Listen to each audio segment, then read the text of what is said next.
A homeless little girl takes care of an elderly woman with dementia who has no family on the streets. One day, the woman accidentally sees a newspaper article about a millionaire, causing her to suddenly scream and fainted. The city never really slept, even in winter. The distant hum of car engines wove through the silence, headlights slicing through the falling snow. Somewhere, behind glass windows and locked doors, laughter floated from the warmth of living rooms. A mother tucked her child into bed. A kettle whistled on a stove. But here on the streets, the world was different, quieter, harsher.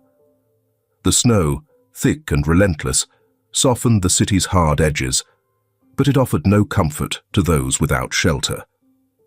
Anna pulled her coat tighter around her thin frame, her breath a ghostly wisp in the freezing air. The cold had settled deep in her bones, no longer a sharp sting, but a dull, consuming ache. She had learned long ago that there was no use in cursing the winter. No amount of wishing could make it warmer. Instead, she kept moving, one step at a time, her bare fingers stiff as she clutched the paper bag that held the stale bread she had managed to scavenge. As she turned onto an empty street, the wind howled, picking up flecks of ice and dusting them over her already numbed skin. Then she saw it. A small, hunched figure, barely distinguishable from the snowdrift it sat against. At first, she thought it was another pile of rags, abandoned in the alley. But then, it moved. Anna hesitated. The figure was an old woman, her hair wild and unkempt, her frame frail, folded in on itself as though trying to disappear. Her feet, pale and raw, peeked out from beneath a tattered coat, trembling violently against the icy ground. For a moment, Anna considered walking away. There were too many like her in this city, too many people slipping through the cracks, too many ghosts wandering the streets. She had learned that kindness was a luxury she could rarely afford. But as she stared at the woman's bare feet, something inside her twisted. She exhaled sharply. "You're going to freeze out here." The woman lifted her head, her eyes distant, unfocused, as though she wasn't entirely present. Anna glanced down at her own shoes, worn, frayed at the edges, the soles barely holding together. They weren't much, but they were something. Biting her lip, she crouched down and tugged them off, her fingers barely responding as she pried them from her stiff toes. She pushed them toward the woman. "Take these." The old woman blinked, her gaze finally sharpening. "No," she whispered, her voice barely audible over the wind. "You need them." Anna shook her head. "I'll be fine," she lied. For a moment, they sat there, snow piling around them, two strangers bound by a single act of quiet sacrifice. The woman hesitated before finally reaching for the shoes, her hands frail, her fingers as cold as Anna's own. She slipped them on slowly, her lips parting in silent relief as some of the raw chill left her feet. Anna stood, brushing the frost from her knees. "Come with me," she said. "There's a place." The old woman hesitated, glancing around as though unsure if she was truly being spoken to. Anna knew the look well, the uncertainty of someone who had long been invisible. "It's not much," she added, shifting awkwardly. "But it's warm enough." A few moments passed before the woman nodded weakly, her body too exhausted to resist. Anna helped her up, wrapping an arm around her thin shoulders, guiding her through the empty streets. They walked in silence, their breath misting in the cold, their steps crunching over the ice-coated pavement. The city loomed around them, indifferent, uncaring. But for the first time in a long time, Anna didn't feel entirely alone. The shelter was nothing more than an abandoned building, a skeleton of what might have once been a home, its windows long shattered, its walls covered in graffiti. But within, there was warmth. A fire flickered in the corner, casting long shadows over the ragged figures who huddled close, sharing blankets, passing around whatever scraps of food they had managed to find. As Anna guided the woman inside, heads turned. A man with sunken eyes and a rough beard grunted. "Another one. She's freezing," Anna murmured. "She needs a place to rest." Ruth, an older woman with graying hair and soft, tired eyes, was the first to move. She shuffled forward, pulling an old blanket from her shoulders and wrapping it around the newcomer. "Sit here," she said gently. "By the fire." The woman, Helen, she whispered when asked, lowered herself onto the ground, her movements slow, weary. Anna sat beside her, stretching her frozen toes toward the heat. The fire crackled, the warmth seeping into her skin, though she knew it wouldn't last. She glanced at Helen, at the way her fingers curled into the blanket as though afraid it might be taken away. "Thank you," Helen murmured. Anna looked away, staring at the flames. "Don't mention it." Outside, the snow continued to fall, blanketing the city in cold indifference, but inside, within the fragile, flickering warmth of the shelter, two souls, who had spent too long in the dark, found the smallest sliver of light. The flames flickered weakly, their glow barely enough to push back the heavy shadows clinging to the crumbling walls. The shelter was silent, except for the occasional crackling of burning scraps of wood inside the rusted metal barrel at the center of the room.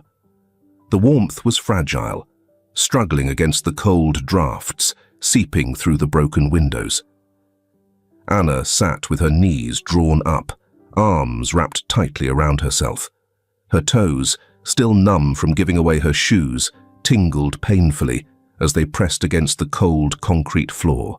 She shifted her gaze toward Helen, who sat hunched near the fire, her shoulders trembling despite the threadbare coat hanging loosely around her thin frame.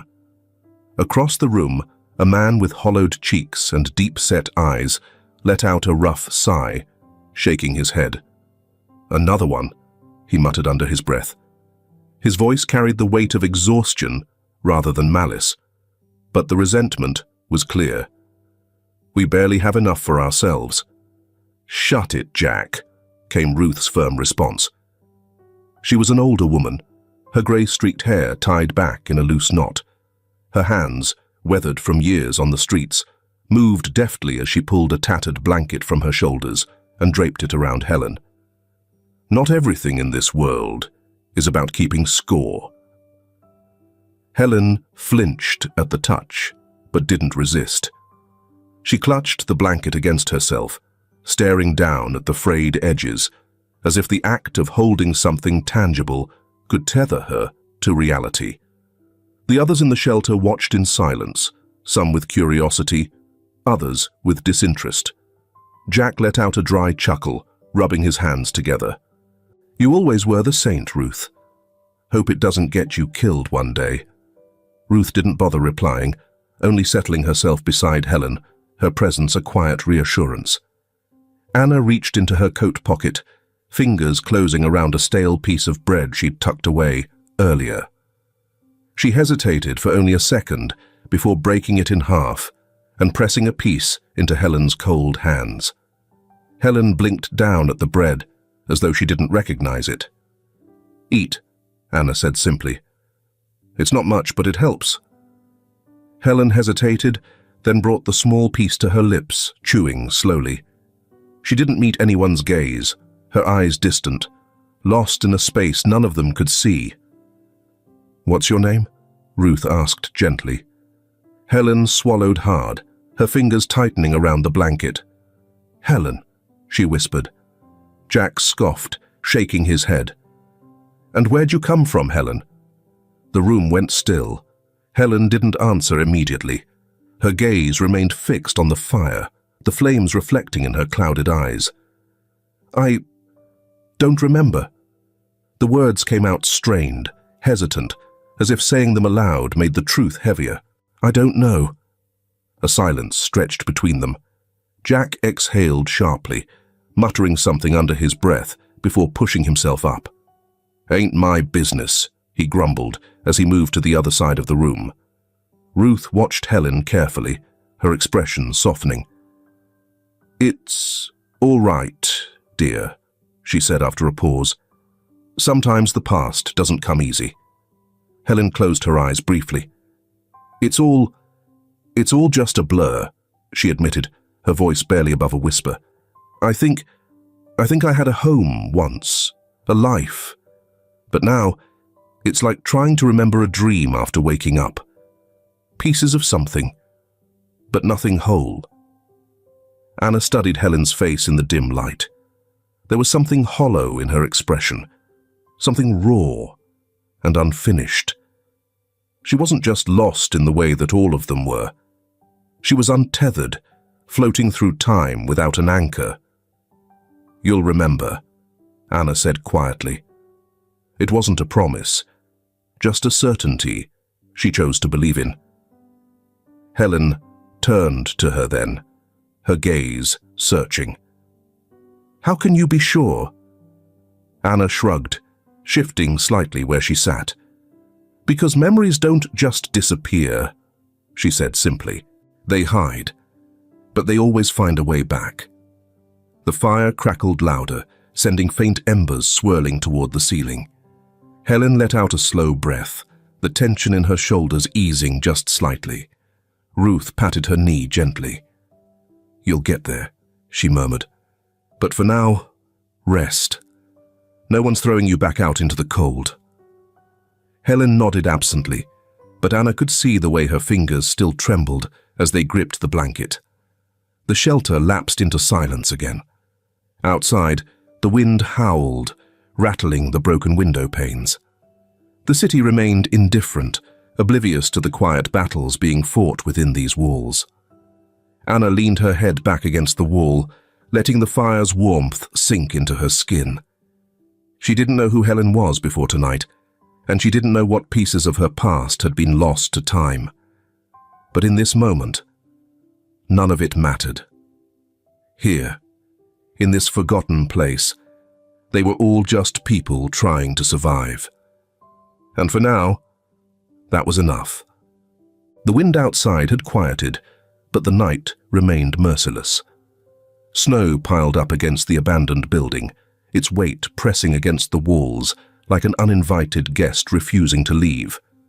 Inside, the fire in the rusted barrel burned low, the wood scraps Ruth had scavenged earlier, nearly reduced to ash. The shadows on the walls stretched long and thin, flickering as if restless. Anna shifted on the cold concrete, her stomach twisting painfully. Hunger gnawed at her ribs, a dull, aching reminder of how little she had eaten. It had been 2 days since she last found a decent meal, and now even the stale bread she had shared with Helen was gone. She exhaled slowly, rubbing her arms. Sitting here wouldn't help. The others might be able to wait out the hunger, but she couldn't.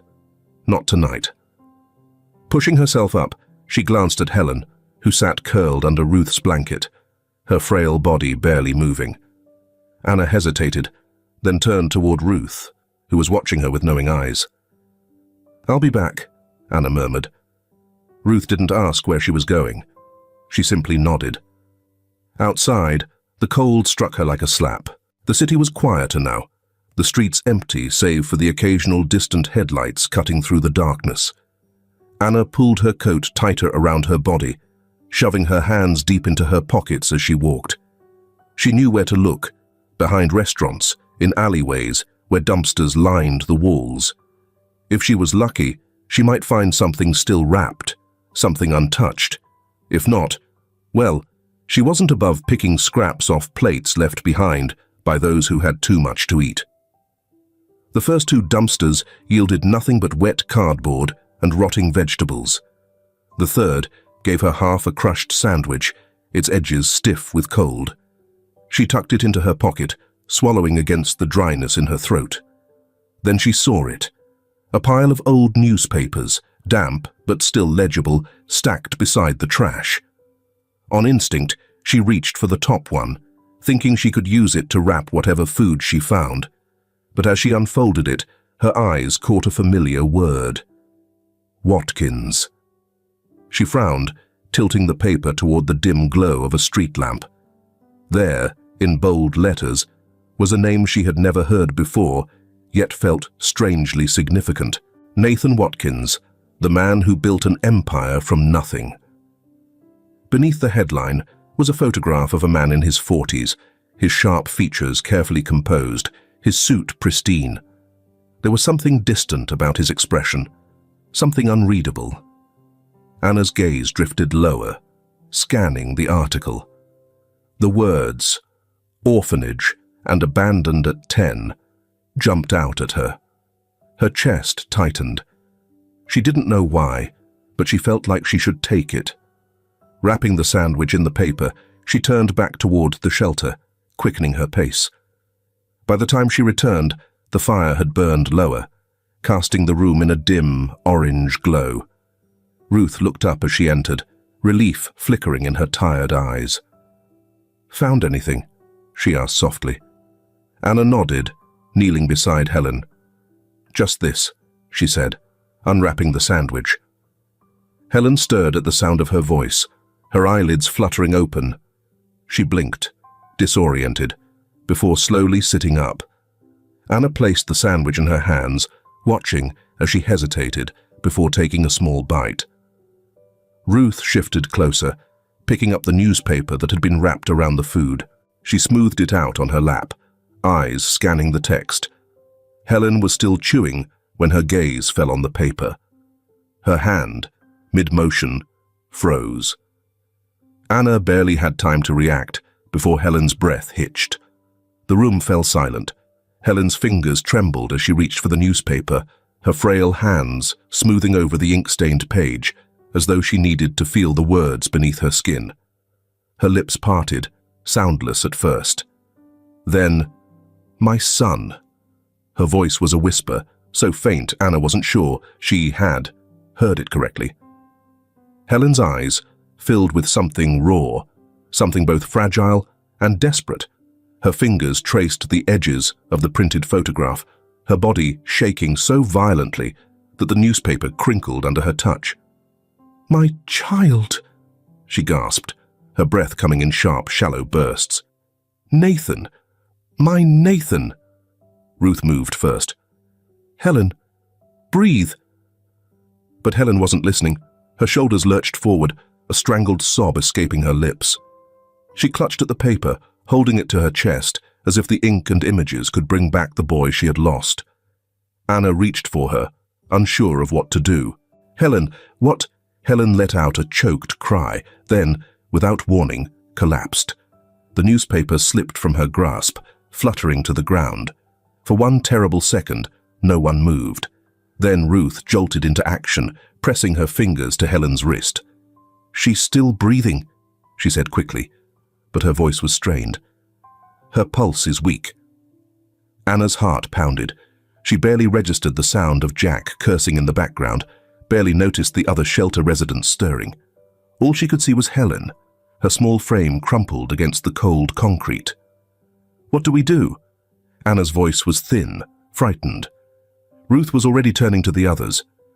"We need help," Jack scoffed. "And from who exactly?" Anna clenched her fists. "Someone," she snapped. "Anyone!" Her eyes darted back to the newspaper, to the sharp gaze of the man staring out from its pages. Nathan Watkins. The name felt heavier now, more real. And for the first time, Anna had a feeling this was more than just coincidence.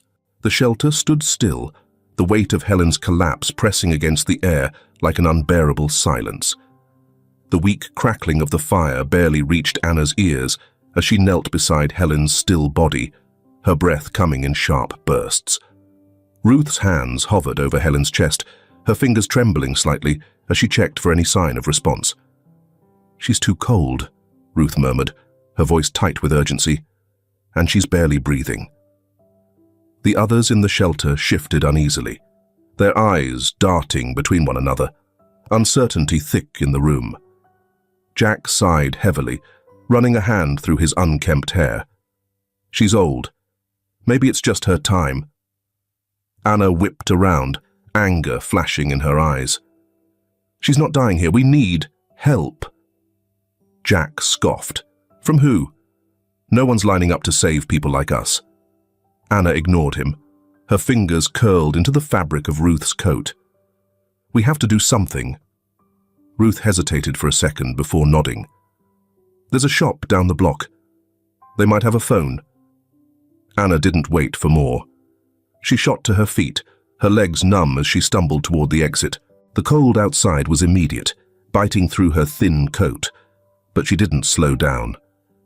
The shop was barely a few minutes away, its dim light flickering against the falling snow. The streets were quiet, only a few distant figures moving in the shadows. She pushed the door open with trembling hands, the warmth inside almost suffocating in contrast to the freezing night. A middle-aged man stood behind the counter, eyes tired but alert as he looked up at her entrance. His gaze flickered over her disheveled frame, the desperation on her face. "Please," Anna said, forcing down the panic threatening to choke her. "There's an old woman. She collapsed. She's barely breathing." The shopkeeper hesitated, glancing at the door, as if considering whether to turn her away.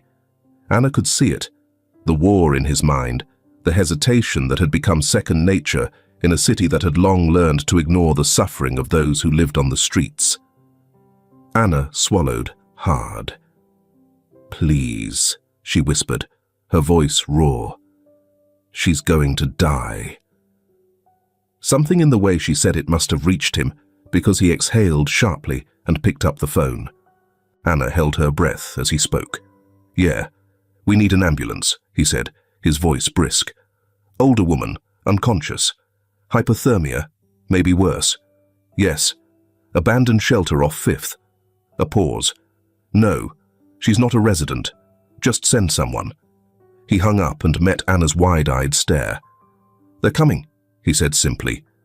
Relief hit her so fast, she nearly lost her footing. "Thank you," she said, her voice barely more than a whisper before she turned and ran.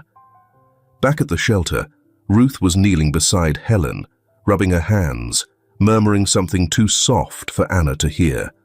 The fire flickered, but the warmth felt fragile, as if it might shatter at any moment. "They're coming," Anna panted, falling to her knees beside Helen.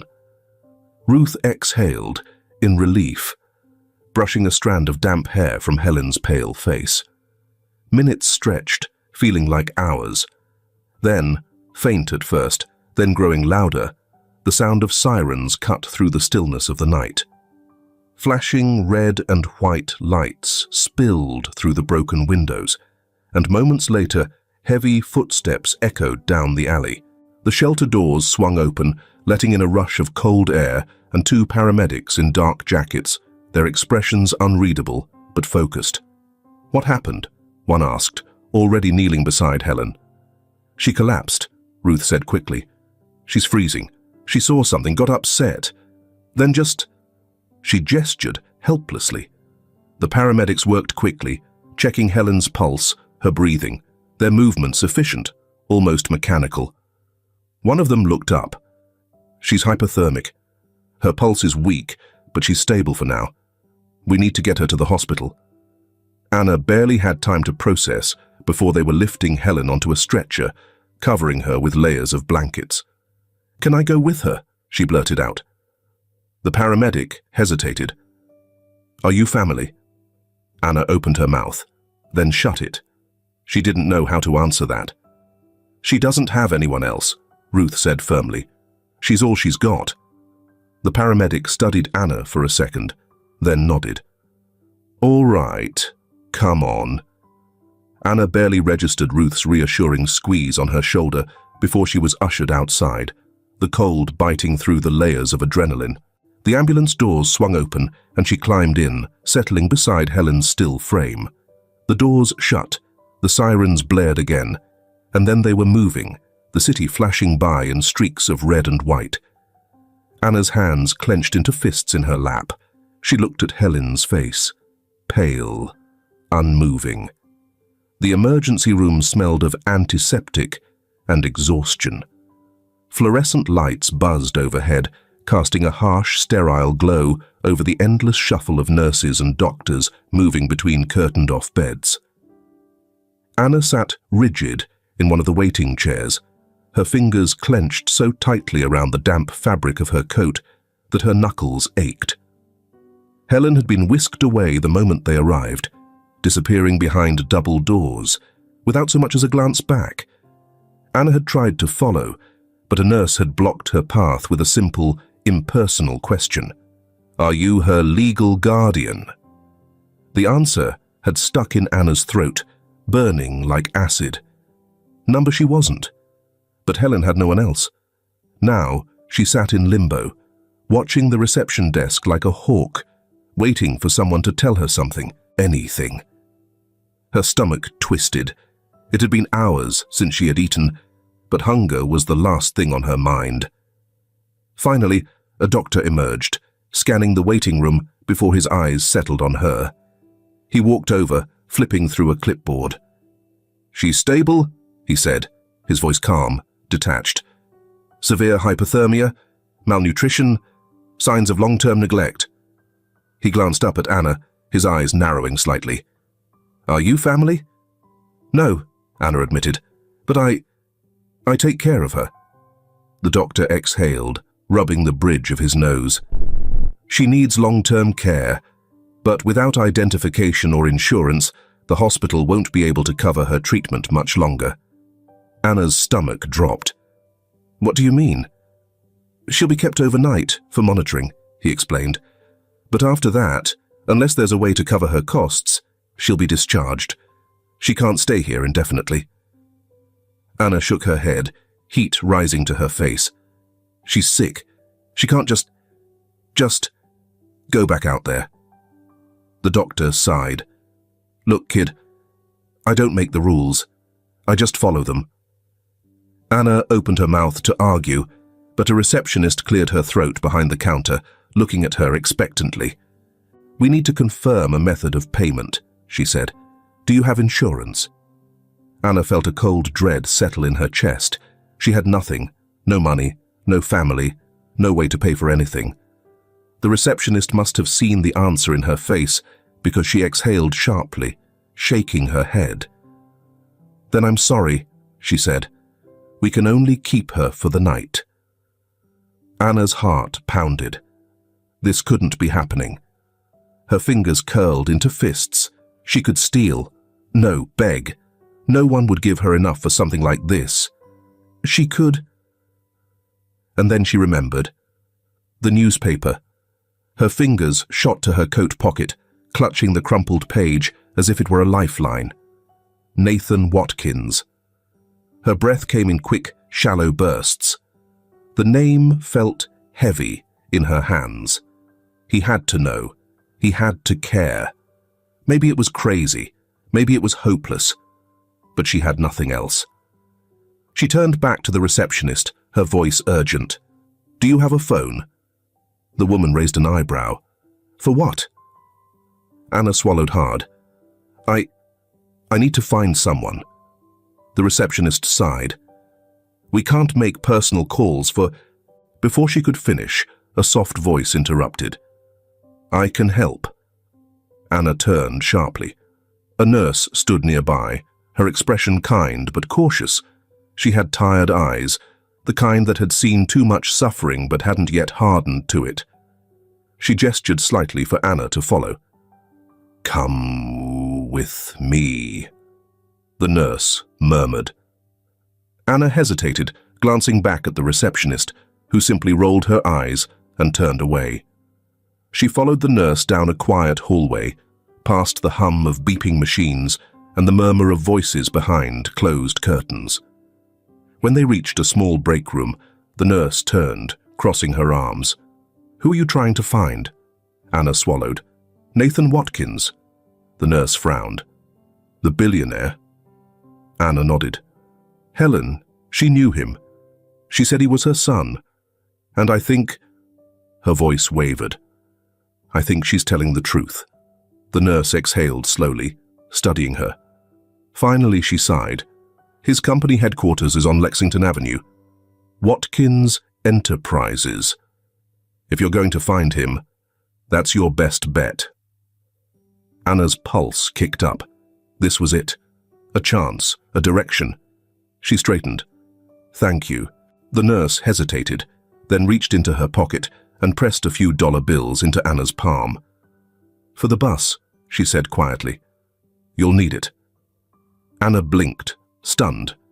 She wanted to argue, to say she didn't need charity. But the nurse's expression held no pity, only quiet understanding.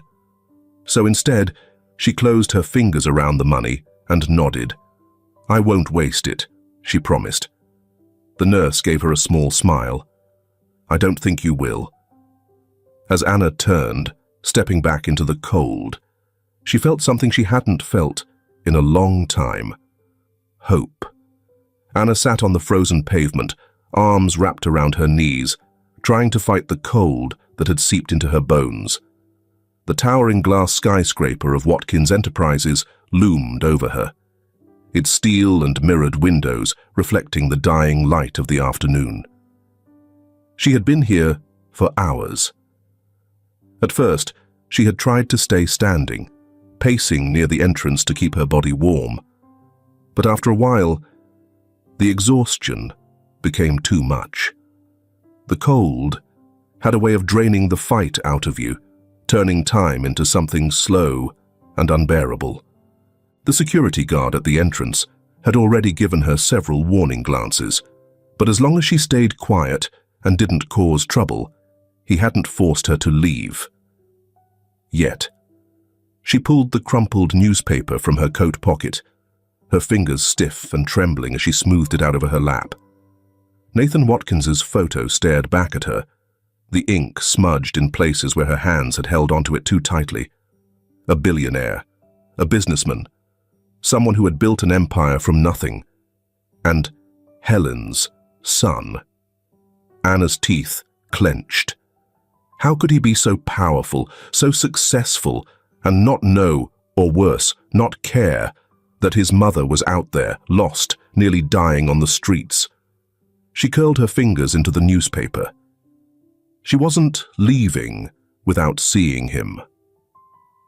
By the time the sun dipped below the skyline, her legs were completely numb.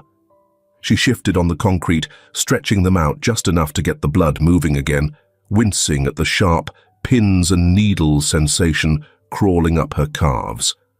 People had come and gone, employees in suits, drivers waiting by expensive cars, men and women who barely noticed the girl sitting near their entrance. Anna was used to being invisible.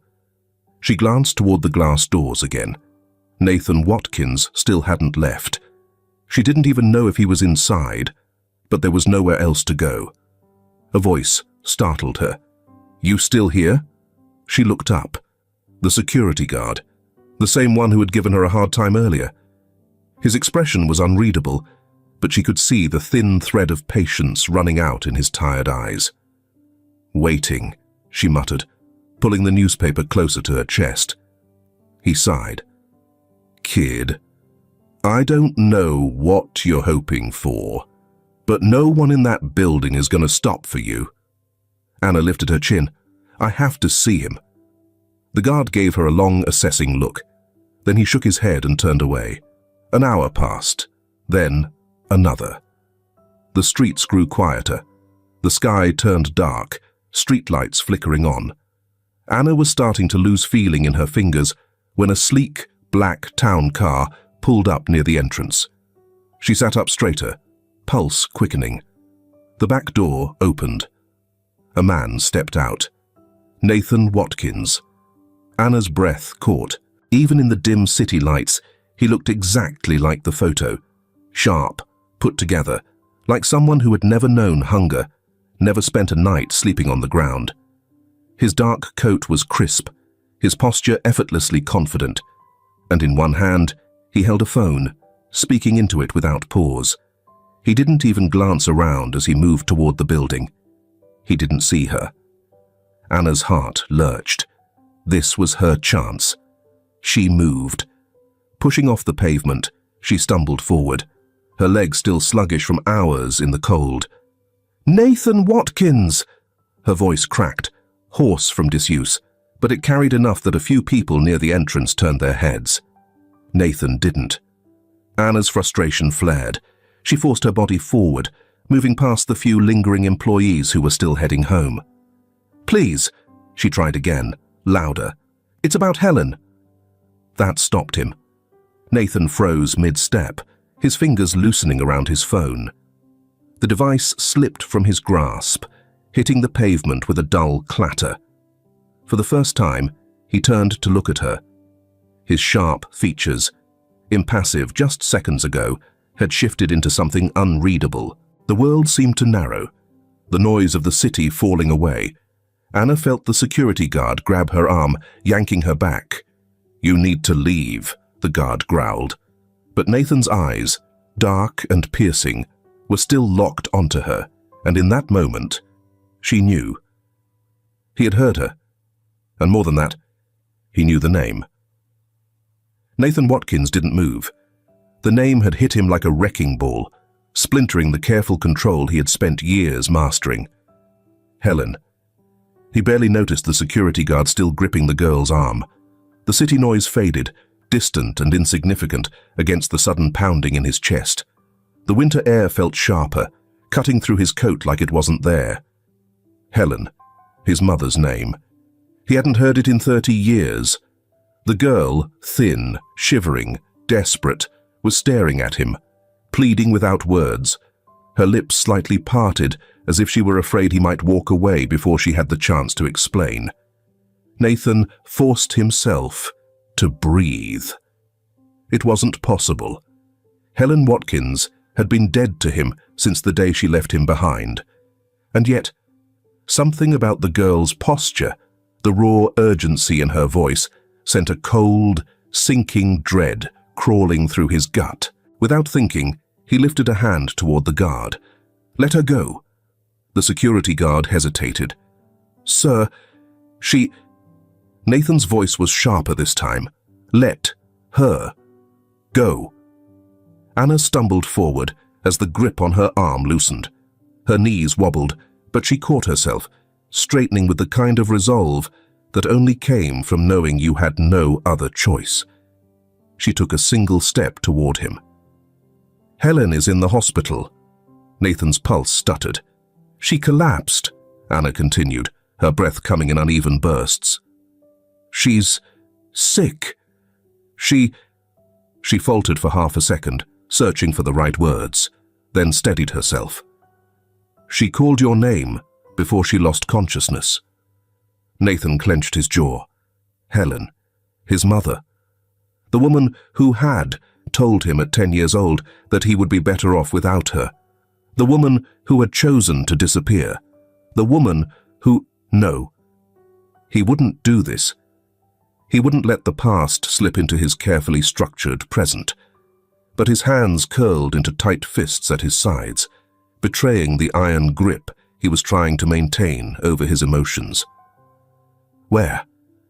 His voice was low, measured. Anna blinked. "What? Which hospital?" She swallowed, startled by how quickly he had agreed to listen. "St. Joseph's," she said. "She's in critical condition.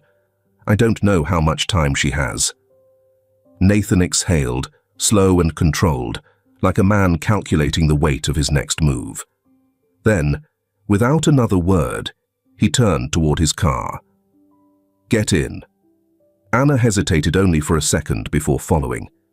The moment the door closed behind her, the car slid smoothly into traffic, the sounds of the city muffled by expensive leather and tinted glass. Anna gripped her seatbelt, suddenly hyper-aware of where she was. The rich scent of leather, the gleaming interior. This was a world that had nothing to do with hers. And yet, here she was. Nathan didn't speak at first. His jaw was tight, his eyes forward, fixed on the road. The only sound was the faint hum of the car's engine. Anna shifted in her seat. Tell me what happened." She swallowed, glancing at him. His profile was impassive, unreadable, but she could see how his fingers tapped absently against his knee, restless. "So," she told him. She told him about finding Helen in the snow, about the shelter, about the moment Helen had seen his name in the newspaper. She told him how she had clutched the article like it was the last tether to a life she had forgotten, how she had whispered his name before she collapsed. And through it all, Nathan remained silent.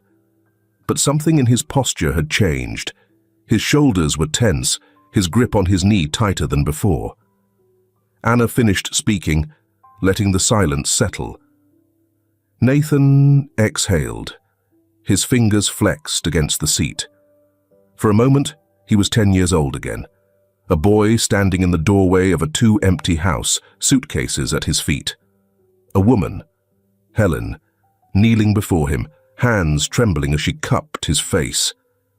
"You're better off without us," she had whispered, her voice breaking. And then she was gone. No goodbyes, no explanations. The memory sat heavy in his chest, unwanted and intrusive. He told himself it didn't matter anymore, but his nails dug into his palms. The car slowed as they pulled up to St. Joseph's Hospital. The glowing red emergency sign reflected against the car window, its light stark against the dark cityscape. Nathan didn't move. For the first time in years, he hesitated. He had built his life on control, on never looking back, and yet, in the span of a single night, his past had caught up with him. Anna watched him, sensing the battle waging inside him. Finally, Nathan exhaled sharply and reached for the door handle. Whatever he was about to face inside, he wasn't walking away this time. The hospital smelled of antiseptic and something stale, like memories left too long to rot. Nathan stepped inside the sterile room, his breath tight in his chest. The beeping of machines filled the silence, a rhythmic reminder that Helen was still alive. But just barely. She looked impossibly small against the stark white sheets, her frail body barely making an imprint in the mattress. The once vivid woman from his fragmented childhood was now a hollowed-out ghost, the lines on her face deeper, her skin pale and almost translucent under the fluorescent lighting. Nathan stopped at the doorway, his fingers curling into fists at his sides. He had imagined this moment 1,000 different ways, if it ever came at all. He had thought he would feel nothing, that he had moved past the wounds she had carved into his life. But standing there, staring at the woman who had walked away from him, he felt something sharp and suffocating, a pressure in his ribs he couldn't name. The air felt thicker in this room, heavier. He shouldn't have come. But then she spoke, a whisper, so faint he almost thought he imagined it. "Nathan." His spine stiffened. Helen's voice was barely there, like a breath, like a prayer muttered in a dream. She wasn't awake, not fully, but she was saying his name, reaching for him, even from the depths of unconsciousness. His pulse kicked up, the muscles in his jaw tightening. She had no right to say his name. Not after everything. Nathan should have walked away then. He had made peace with the fact that she was gone years ago, or at least he had convinced himself he had. But something held him in place. His gaze fell to her hand, resting limply at the edge of the bed. It was small, frail, nothing like the hands he remembered. Hands that had once held his when he was a child. Hands that had packed his small suitcase the day she sent him away. Nathan's fingers twitched at his sides, but he didn't reach for her. Instead, he pulled up a chair and sat down beside the bed, his expression carefully blank. He didn't touch her, didn't speak. He just watched the way her chest rose and fell, unsteady and fragile. Watched the way her brows furrowed slightly, as if trapped in a dream she couldn't escape. Watched and wondered what the hell had happened to her all these years. Anna stood by the door, arms crossed, watching him carefully. She had expected anger, rage, questions. But instead Nathan sat in silence, his face unreadable, and for some reason, that unsettled her more than if he had yelled. When he finally spoke, his voice was calm, but laced with something cold. "I need to know everything." Anna blinked. "What?" Nathan didn't look at her. His gaze remained fixed on Helen, his fingers tapping absently against his knee. "I need to know where she's been. What happened to her after she left?" Anna hesitated. I don't know much. She doesn't remember everything, and what she does remember..." She trailed off, suddenly feeling uncertain. Nathan let out a sharp breath, as if coming to a decision. Then he pulled out his phone. Anna watched as he turned slightly away, voice low but commanding. "I need a background check. Helen Watkins. Find out where she's been, who she's been with. I want everything." A pause. Then colder, more clipped. "And I don't care what it costs." Anna's stomach twisted. She had seen desperation before, seen it etched into the faces of those who had lost everything. But Nathan's expression wasn't desperation. It was something else, something more dangerous. Anna swallowed. "You're really going to investigate her?" Nathan ended the call, sliding the phone back into his pocket. He turned back toward Helen, his gaze dark, guarded. "I don't deal in uncertainty." Anna frowned. "You think she's lying?" Nathan hesitated. A flicker of something indecipherable crossed his face, but it was gone before she could grasp it. "I think," he said finally, his voice measured, "that people always have reasons for doing the things they do." Anna studied him, the way his jaw tensed, his hands curled into fists as he stared at Helen. She realized then, he wasn't just trying to learn the truth. He was bracing for it. Bracing for whatever ugly, bitter thing he might uncover. Bracing for the reality that the woman in this bed, the woman who had left him, might not be the person he had spent his whole life believing she was. And that terrified him more than anything. The report came faster than Nathan expected. Less than 24 hours after the call, his investigator had sent him a comprehensive file. It sat in his lap now, thick with decades of lost time. Too much time. Nathan sat on a bench outside the hospital, the city noise around him a dull hum. The cold bit at his skin, but he barely noticed. His focus was on the pages in his hands. Anna sat beside him, silent, waiting. She didn't ask questions, didn't push him to talk, but Nathan could feel her eyes on him as he finally opened the file. The first page was a photo. Helen. Younger, stronger. In another life, she might have been beautiful, but her eyes were already tired, already weighed down by something he didn't understand. Nathan flipped to the next page, and then he read. Helen hadn't abandoned him. She had been trapped in a marriage to a man who was violent, cruel, a drunk with a gambling problem and fists that never missed their mark. Scott Watkins, his father. Nathan's fingers tightened on the paper. Scott had been drowning in debt. Loan sharks. People who didn't take no for an answer. Helen had tried to leave, more than once. But every time she tried to escape, Scott had found her, hurt her. And when the debts got worse, when the threats became more than just bruises and broken ribs, she had done the only thing she could. She had sent Nathan away. She had given Lisa to distant relatives in the countryside, hoping they would take care of her. But their youngest, Gary, was too sick to be moved. Nathan's breath caught. He scanned the next page with growing dread. Gary had died before his 9th birthday. A childhood illness. Something treatable if they had only had the money. But Scott had gambled it away. And Helen, she had been left with nothing. For years, She had endured beatings, debts, the slow decay of a life she had once dreamed of escaping. Until one day, Scott disappeared.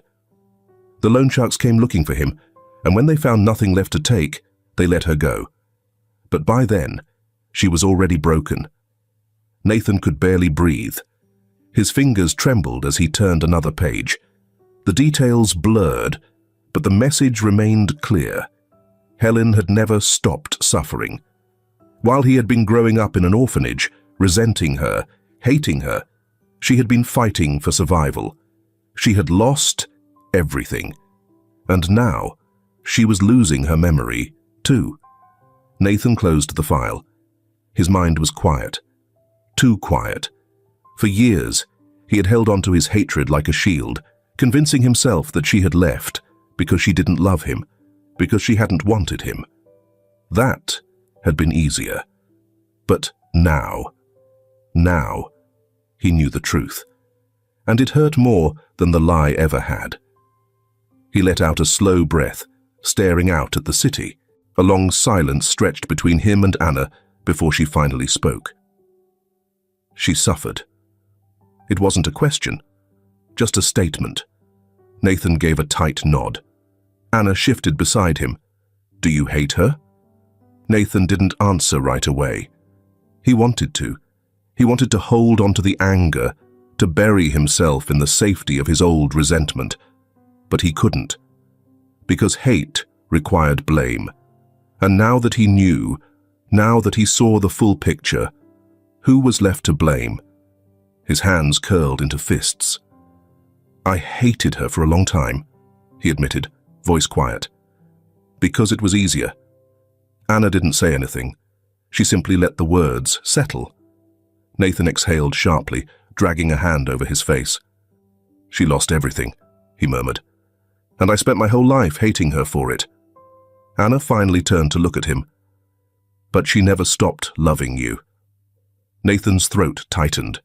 Helen had whispered his name in her sleep. Even with her memory fractured, she had never forgotten him. Nathan swallowed, tilting his head up toward the sky. The night stretched above him, vast and unanswerable. For the first time in 30 years, he wasn't sure what to do. Another beat of silence. Then, "You saved her," Nathan said, turning toward Anna. His voice was different now, quieter. If you hadn't found her, she'd be dead. Anna looked down, kicking lightly at the pavement. I just did what anyone would have. Nathan huffed a small, humorless laugh. No, he said, shaking his head. You didn't. People had walked past Helen for years, pretending she didn't exist, but Anna had stopped. Anna had chosen to care. Nathan studied her, taking in her small frame, the quiet resilience in her eyes. She looked so young. And yet, she had carried his mother through the hardest years of her life. Something in his chest shifted. You did more for her than I ever did, he admitted. Anna frowned at him. That's not true. Nathan gave a slow shake of his head. I told myself she didn't exist. His voice softened. You made sure she lived. Anna shrugged, suddenly uncomfortable. She was just someone who needed help. Nathan studied her for another moment. Then, after a long silence, he said, Thank you. Anna blinked, startled. Nathan Watkins. The untouchable billionaire, the man who had built his empire without looking back, was thanking her. But he meant it. And that, more than anything, told Anna that something inside him had finally begun to change. Nathan didn't sleep that night.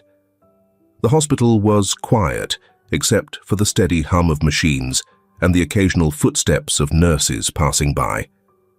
The city outside was still awake, its neon lights flickering across the windows. But inside this room, time had slowed to a crawl. He hadn't moved from the chair beside Helen's bed, hadn't spoken, hadn't touched her, just watched. Watched the way her chest rose and fell with the effort of breathing, watched the slight twitch of her fingers, the way her eyelids fluttered every now and then, like she was trapped in some faraway dream. He had promised himself he wouldn't care, that it was too late, but the weight in his chest told him otherwise. And when Helen finally stirred, her fingers clenching weakly at the sheets, Nathan's breath caught in his throat. Her eyes fluttered open, clouded, confused, and then, slowly, they landed on him. She didn't move at first, just stared, as if afraid he wasn't real. Then, in a voice so weak it almost didn't make it past her lips, she whispered, "Nathan?" His fingers curled into fists. He wanted to be angry, wanted to hold on to the bitterness, the resentment. But something broke inside him at the way she said his name, like she had been waiting a lifetime to say it again. Helen swallowed hard, her lips trembling. "Is it really you?" Nathan exhaled, shaking his head slightly. "I hated you for so long," he said, his voice barely above a whisper.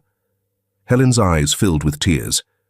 She reached for him, hesitantly, as if afraid he might pull away. He should have, but he didn't. The moment her frail fingers touched his hand, Nathan felt something inside him unravel. A lifetime of anger, grief, unanswered questions.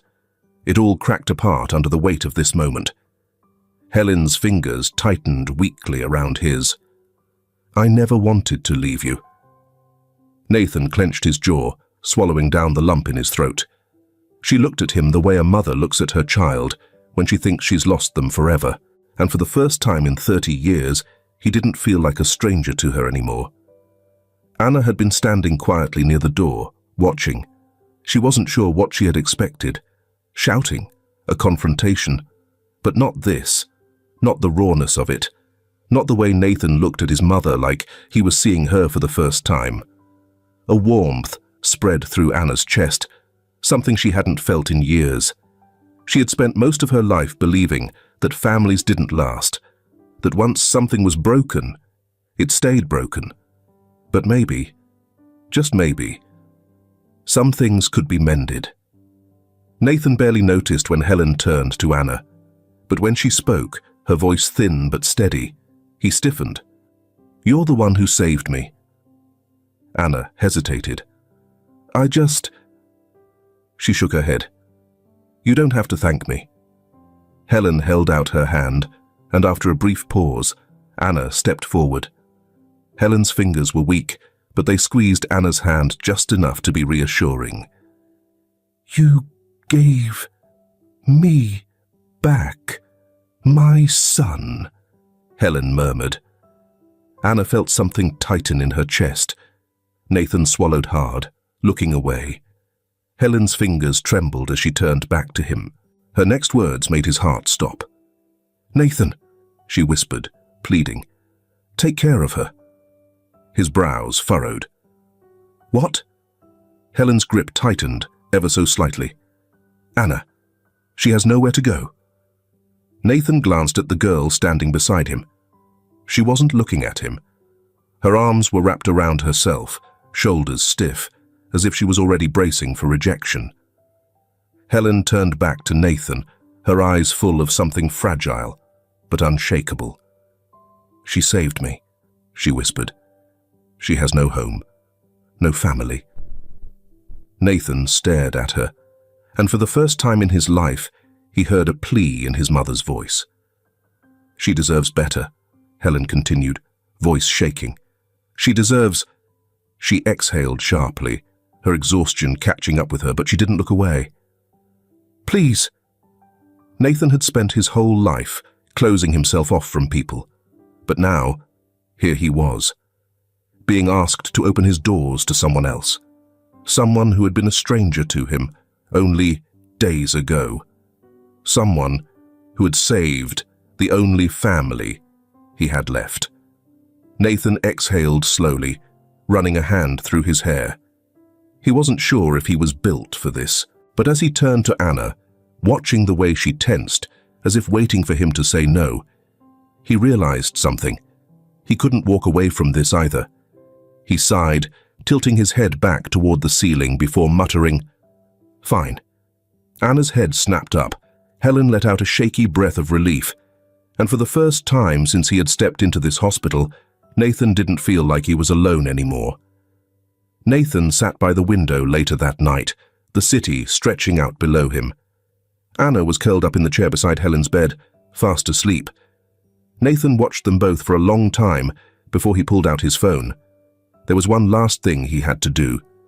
He scrolled through his contacts and dialed the investigator's number. The call barely rang, twice, before it was answered. "Watkins," the voice on the other end greeted. Nathan exhaled. "Find Lisa." There was a pause. "Lisa?" "My sister," Nathan clarified, the words feeling unfamiliar in his mouth. "She's alive. Somewhere." Another pause. Then, "I'll find her." Nathan ended the call, leaning back in his chair. It wasn't over yet, not until they were all together again. The train station was cold, but Nathan barely noticed. He stood near the platform, hands in his pockets, his coat shielding him from the winter air. The city moved around him, hurried, indifferent, but he stood still, waiting. Anna was beside him, shifting nervously from foot to foot. She had barely spoken since they arrived, her breath coming out in uneven puffs of cold air. Nathan knew why. This was the final piece, the last missing part of a family that had been shattered for 3 decades. And the train arrived. The brakes screeched, the doors hissed open. Nathan's stomach tightened, and then he saw her, Lisa. She stepped off the train, a woman in her late 30s carrying a worn-out bag, her movements hesitant, uncertain. She scanned the crowd, her eyes darting from one face to the next, as if searching for something she wasn't sure she would find. And then her gaze landed on Nathan. For a moment, neither of them moved. Then, without warning, Lisa ran. Nathan barely had time to react before she threw herself into his arms, her breath hitching in quiet sobs. "Nathan," she gasped, gripping his coat like she was afraid he'd disappear. Her voice broke. "I thought I lost you." Nathan stood stiff for a second, his body not used to this kind of closeness, but then, slowly, his arms wrapped around her. "You did," he admitted quietly. Lisa let out a shaky laugh, pulling back just enough to look at him. Her eyes were red-rimmed, filled with 30 years of questions. But there would be time for answers later. Nathan glanced past her, where Helen stood a few steps away. For a second, Lisa hesitated. Then she turned toward their mother. Helen looked smaller than Lisa remembered, frailer, older, but when their eyes met, time folded in on itself. Lisa let out a soft, broken cry. And then she was running again, arms wrapping around the mother she had lost. Helen clutched her tightly, her frail fingers gripping Lisa's coat like a lifeline. "My baby," she whispered, voice trembling. "I have my babies back." Lisa sank into the embrace, whispering over and over, "I missed you. I missed you." Nathan swallowed against the tightness in his throat. He had spent so many years believing this was impossible, and yet, here they were, a family, broken but whole again. Later that night, they sat around a dinner table. For the first time in 30 years, Nathan had a family in his home. Helen sat beside Lisa, their hands clasped tightly, as if afraid letting go would make this moment disappear. Anna sat at the other end of the table, unusually quiet. Nathan watched her, taking in the way she kept her hands in her lap, her shoulders slightly hunched.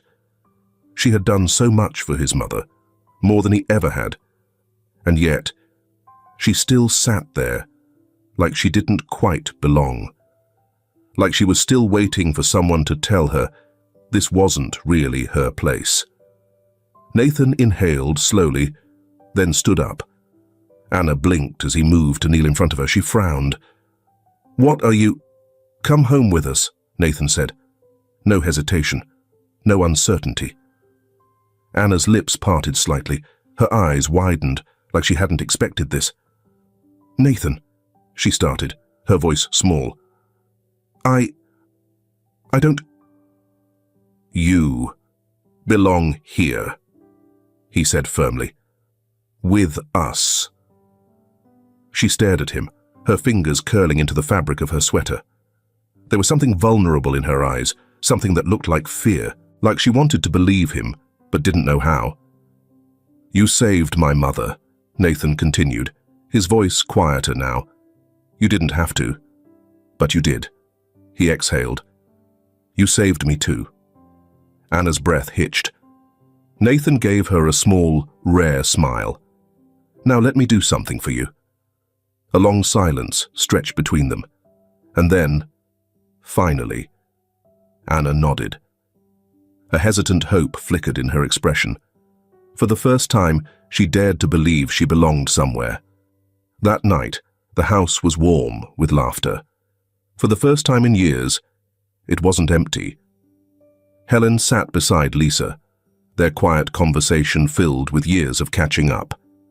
Nathan sat across from them, his usual guarded expression softer than it had ever been. And Anna. She wasn't just watching anymore. She was part of it, part of this family. For the first time in a long time, Nathan Watkins wasn't alone. And after 30 years, a shattered family was whole again.